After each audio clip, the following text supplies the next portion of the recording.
History is filled with tales of the unexpected, but none more so than the ways that some have met their end. From bizarre accidents to the inexplicable circumstances, join us as we unveil some of history's most unusual departures from this world. And this is also the third part, so if you haven't checked out the other two, I'll make sure that I link them down below, or I'll have like a little card somewhere up here, so just in case. First up is Alan Fish.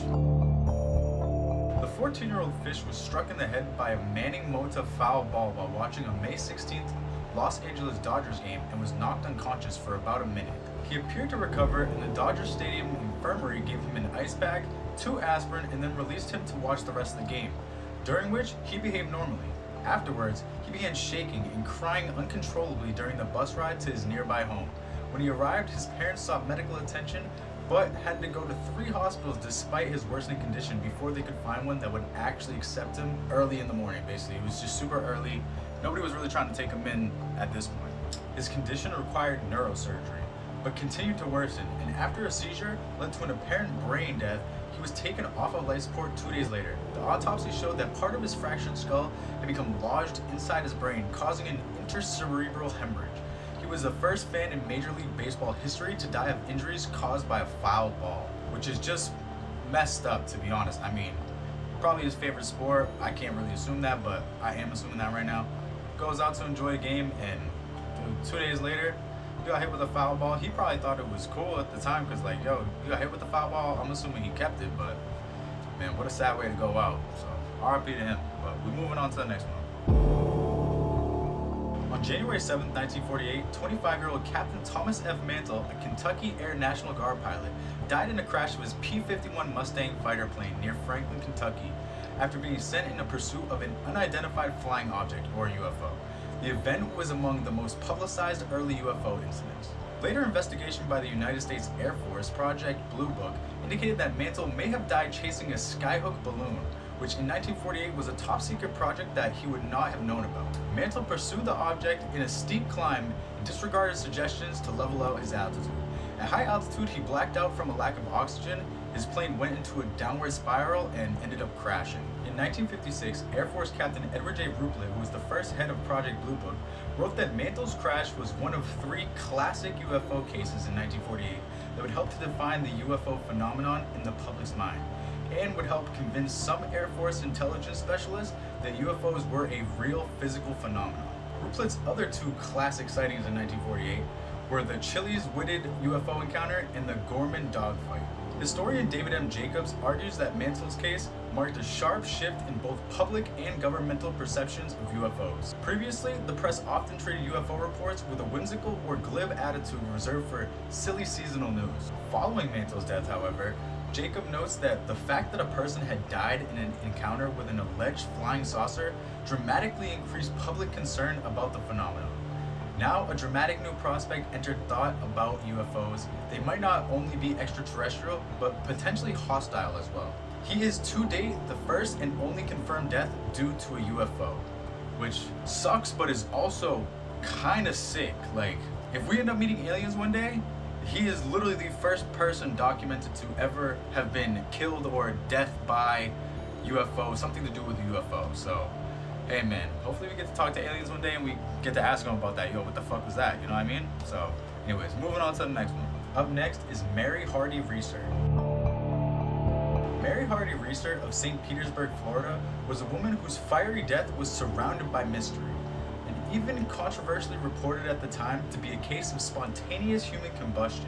She was often referred to as the Cinder Lady in newspaper accounts. At roughly 8 a.m. on July 2nd, 1951, Reeser's landlady, Pansy Carpenter, arrived at Reeser's apartment at 1200 Cherry Street Northeast, St. Petersburg, Florida, with a telegram, or a letter. Trying the door, she found the metal doorknob to be uncomfortably warm to the touch and basically called the police at that point. Reeser's remains that were largely ashes were found among the remnants of a chair in which she had been sitting in. All that remained of Reeser, who contemporaneously became known as the Cinder Lady, were part of her left foot that was wearing a slipper, her backbone, and her skull. So that was all that was left. Plastic household objects at a distance from the seat of the fire were softened and had lost their shapes as well.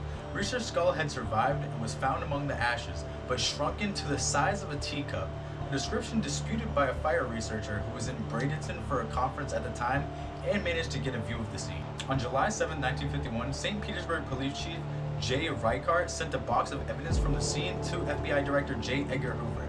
He included glass fragments found around in the ashes, 6 small objects thought to be teeth, a section of the carpet, and a surviving shoe. Reichardt also included a note saying, "We request any information or theories that could explain how a human body could be so destroyed, and the fire so confined to such a small area and so little damage done to the structure of the building and the furniture in the room, not even scorched or damaged by smoke." Basically, they were confused at how any of this even happened, since there was really no evidence of a fire or an explosion, since that evidence would have been seen everywhere at that point. The FBI eventually declared that Reeser had been incinerated by the wick effect.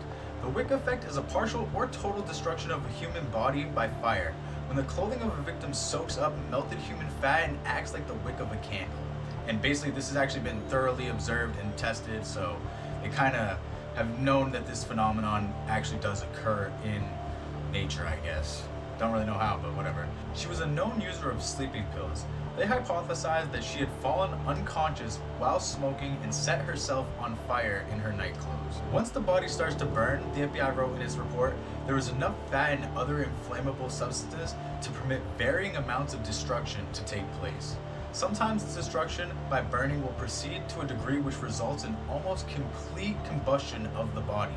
When interviewed by a local paper, Reeser's daughter-in-law said, "The cigarette dropped to her lap. Her fat was the fuel that kept her burning. The floor was cement and the chair was by itself. There was nothing around her to actually burn." Yeah, so they're claiming that the wick effect was basically how she died when the cigarette fell, lit her on fire, lit her clothes on fire, and basically her body fat ended up melting her down to nothing, which is just kind of fucking really disturbing, to be honest. But she is not the first person to actually be conclusively killed by human combustion, which was honestly my first thoughts at reading this story. I was like, dude, this is insane.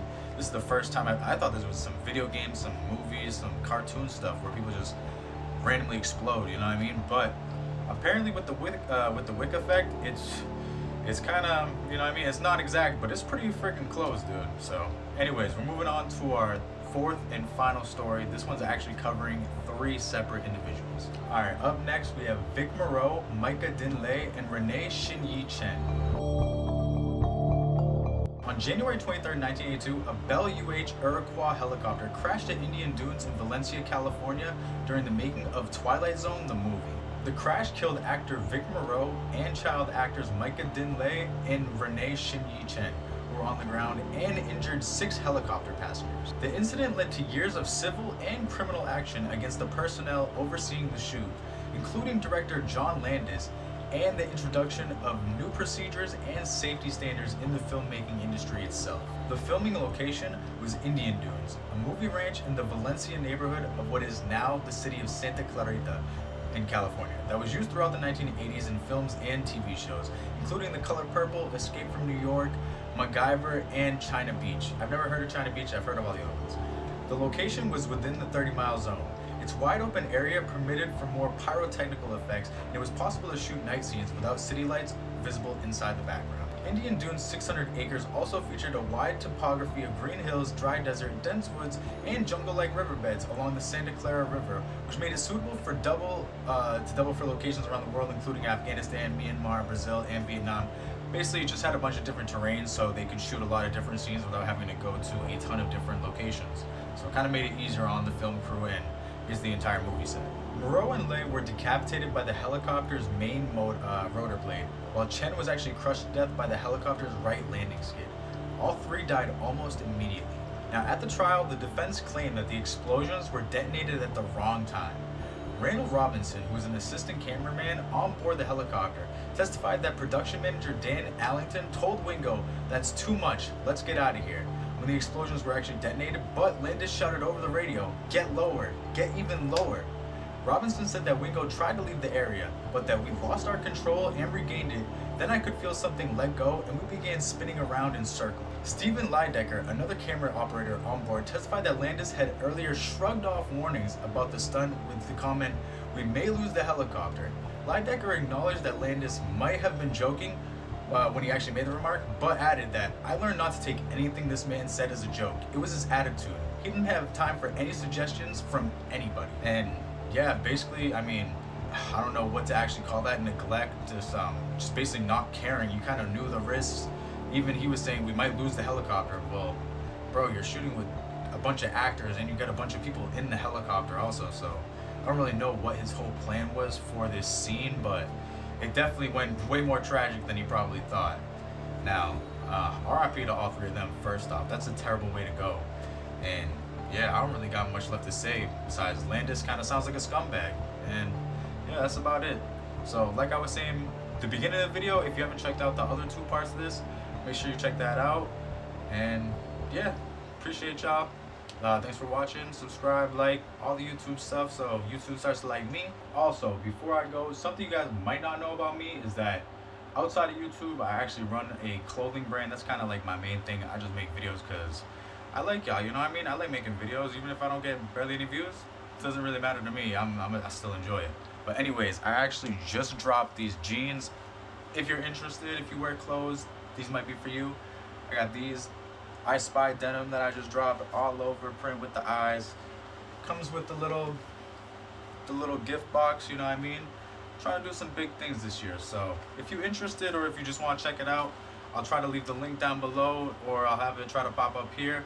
But if not, either way, it doesn't really matter to me. Just leave me a subscribe and a like, and that's all I'm gonna ask for, you feel me? Anyways, like I said, I'll catch y'all soon. Get laid, stay safe, and I'll see you next time.